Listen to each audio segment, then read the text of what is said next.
Having this discussion not so very long ago with Jerry Seinfeld, he said that when he's in a situation where he senses that things are not going his way is when all he does is rely on the material. He doesn't worry about anything else. He just goes right on with his material, and sooner or later he will prevail. Do you have that experience? Not at all. No. Do you still get nervous when you do shows, or this is a piece of cake to you? Well, one time it didn't work out. Yeah, and sometimes it don't work. You know what it's like? And Donnell, you can attest to this. When people ask me, like, do you get nervous when you go on stage? It's like asking a pilot if he gets nervous before a flight. I might hit some weather. Some turbulence. Yeah, I might hit some weather, but I feel like normally we land the plane. I don't think we've ever not landed. Maybe Detroit, but other than that was the time. I mean, you know, being a celebrity, your realm of getting in trouble is worse than the average person. Mm-hmm. You know what I mean? Like, the average dude got to go out and look for trouble. I'd be sitting around mind my own business, and dude come up, hey, man, you're Dave Chappelle. I'm like, yeah, what's up, man? Hey, I got 12 naked bitches in a hot air balloon. You trying to roll with me? This game has gone off the rails. It's insane to have you do control of your show. I'm not losing control. I hope not. It's too late. It's too late now. Yeah, don't lose your show. Yeah, here we go.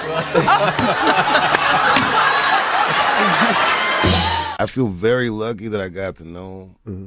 I feel like he's a very large part of the reason that I got to be successful. Mm-hmm. Like, literally, he changed my life just by saying, I fought Rick James many times. We were like, what? He fucked Rick James. Fought Rick James. Oh, I thought you said that. Charlemagne, Jesus Christ. I don't know what accent that was. Whoa. I don't normally do this, but it was Jessica Simpson. I said, let me just see, you know, what's going on. So I went up, I'm like, hi, Jessica Simpson. I didn't know what to say. I'm like, my name's Dave Chappelle.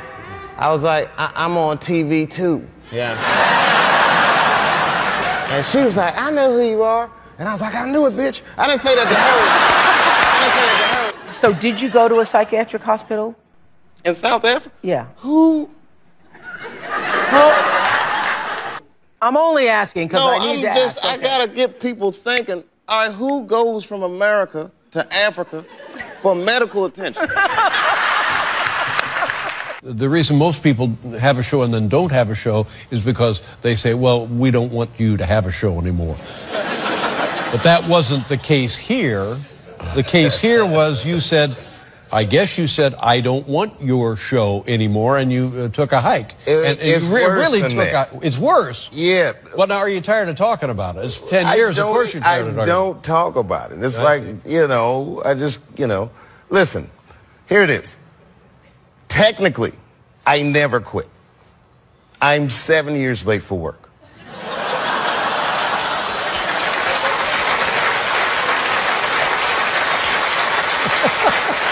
My son was back then. I have another son that's coming this weekend.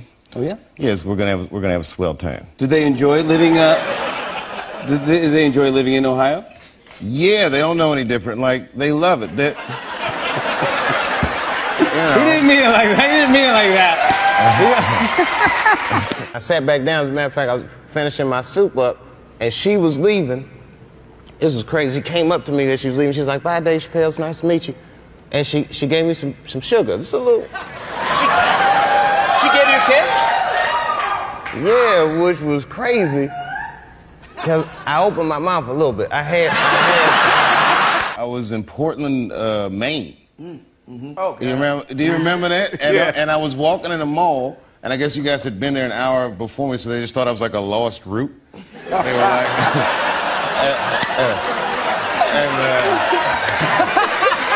I look at it like this. I'm at a restaurant with my wife. It's a nice restaurant. We're eating dinner. I look across the room. I say, you see this guy over here across the room? He has $100 million. And we're eating the same entree. So, okay, fine. I don't have $50 million or whatever it was. But say I have $10 million in the bank. The difference in lifestyle is minuscule. The only difference between having $10 million and $50 million is an astounding $40 million. How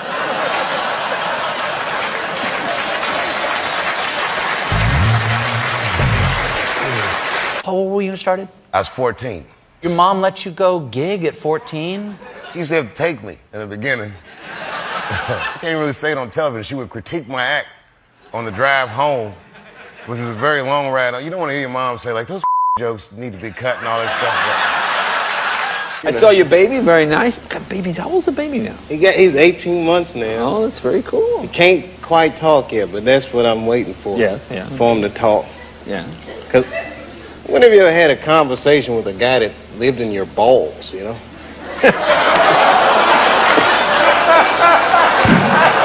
Thank you. Good night, everybody. See you next week. Thank you. The vagina is stronger than money. Stronger than money. Yes. If I could, I'd put one in my wallet.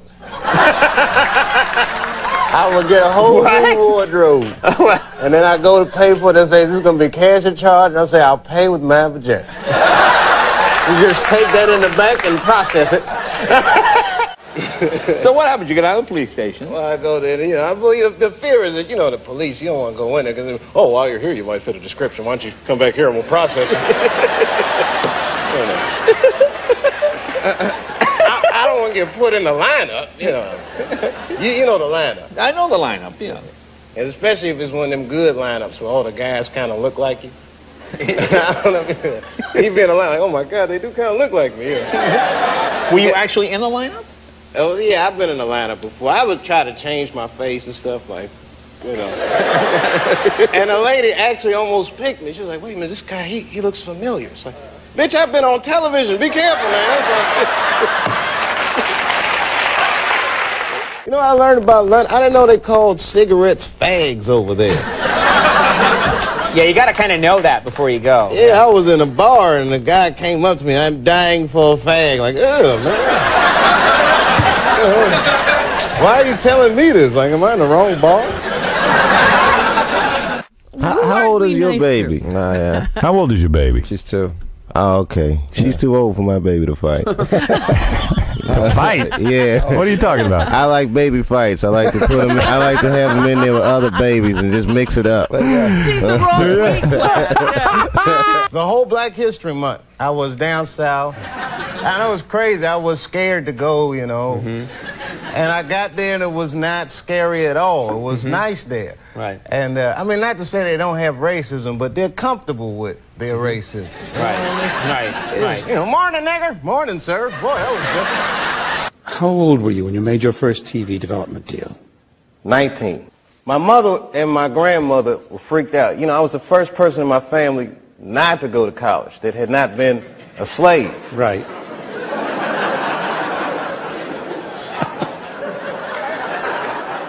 So I was really breaking from tradition, and it was like a graduation lunch we were having, and they had my dad come and talk to me, and my dad takes me outside, and he's like, listen, and this is some advice that applies to all you acting students. He says, to be an actor is a lonely life. Everybody wants to make it, and you might not make it. And I said to my dad, well, that depends on what making it is, Dad. He was a smart-ass kid. Yeah. It depends on what making it is, Dad. He says, what do you mean? I said, well, you're a teacher. I said, if I could make a teacher salary doing comedy, I think that's better than being a teacher. And he started laughing. He said, if you keep that attitude, I think you should go. He said, but name your price in the beginning. If it ever gets more expensive than the price you name, get out of there. Thus, Africa.